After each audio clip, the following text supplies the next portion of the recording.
sino simplemente el malestar de una administración eclesiástica ya instalada, a quien las sociedades bíblicas podrían suplantar y convertir en algo inútil.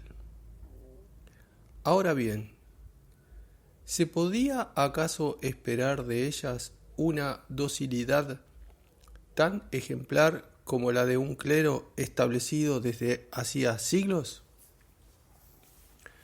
Después de todo, si la pendiente católica miraba hacia el liberalismo, no totalmente exenta de elementos calvinistas, podría un día conducir a la democracia.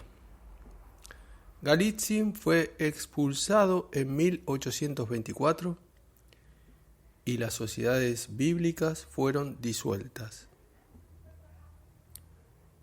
Hacia ello presionaban, desde hacía largo tiempo, un viejo círculo arqueopetroviano, algunos aparachiqui desfasados como Magnitsky, Chirisky, Chajmatov, que se inquietaban por los fermentos de indisciplina extendidos en la Iglesia y querían volver a un estrecho control estatal, incluso adornado con el manto de la ortodoxia.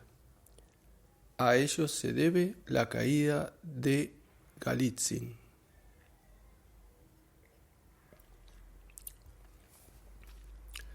¿Cuál es, pues, la situación religiosa en Rusia en el momento en que la filosofía romántica alemana hace su entrada? No difiere, en algunos puntos, de la de Alemania cuando nacía esta filosofía romántica. Por una parte, una iglesia establecida, sometida al príncipe, de poca irradiación espiritual, incapaz de enmarcar la vida intelectual de la élite. Por otro lado, un impulso religioso en ciertos círculos laicos, situados en la periferia e incluso fuera de la iglesia establecida. Otros rasgos son propiamente rusos: el anormal grado de sumisión al príncipe, la pobreza y hasta la indigencia de la vida intelectual del clero, la estrechez de los círculos ganados al revival pietistas, solo la nobleza y una muy pequeña fracción de ella. Finalmente, la falta de originalidad en los medios rusos, que acaban de comenzar apenas su educación intelectual y se hallan obligados a tomar de prestado todas sus ideas de Alemania. No obstante, existe quizá, pues hay que desconfiar de los aumentos posteriores, un filón de viva tradición en la Iglesia rusa.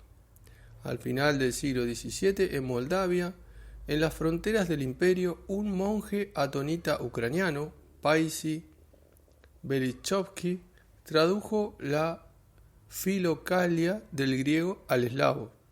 La Filocalia era un florilegio de ascesis mística y oración de los padres orientales, publicado en Venecia en 1782. Hay que señalar que la Filocalia eslava, recopilación de espiritualidad y no de dogmática ni de metafísica, es paralela a las recopilaciones francesas y alemanas de la misma época. La Filocalia, muy en uso en el monaquismo ruso, no contravenía la sensibilidad pietista que penetraba por otro lado. Pero esta presencia o subsistencia de una vida espiritual ortodoxa de corte tradicional en país ruso justificará los injertos y las síntesis subsecuentes del romanticismo eslavófilo. Permitirá también sus falsificaciones. En efecto, la construcción teológica eslavófila y más tarde la de Dostoyevsky no florecen en el terreno de esta tradición ortodoxa que desde hace tiempo está casi exhausta. Viene de fuera y sólo posteriormente, respondiendo a su lógica nacionalista, vendrá el eslavofilismo a interesarse en ella, o más bien a reconstruirla con nuevos esfuerzos, fabricándose falsos títulos de paternidad. No prosigo con la historia de la educación religiosa en Rusia. Sin embargo, hay que señalar un rasgo que marcará por mucho tiempo su religiosidad, como, por lo demás, el pensamiento religioso ruso.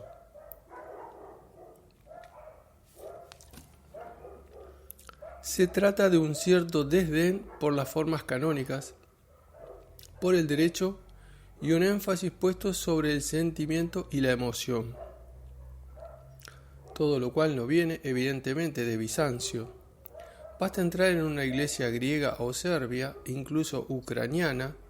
La misma liturgia no tiene los efectos fascinantes, violentamente afectivos que adquiere en una iglesia rusa.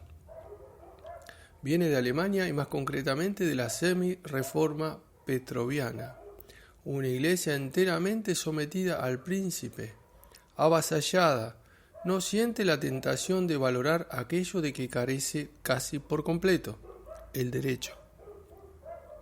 Por el contrario, se abre por compensación a lo patético religioso que arrastraban las corrientes pietistas.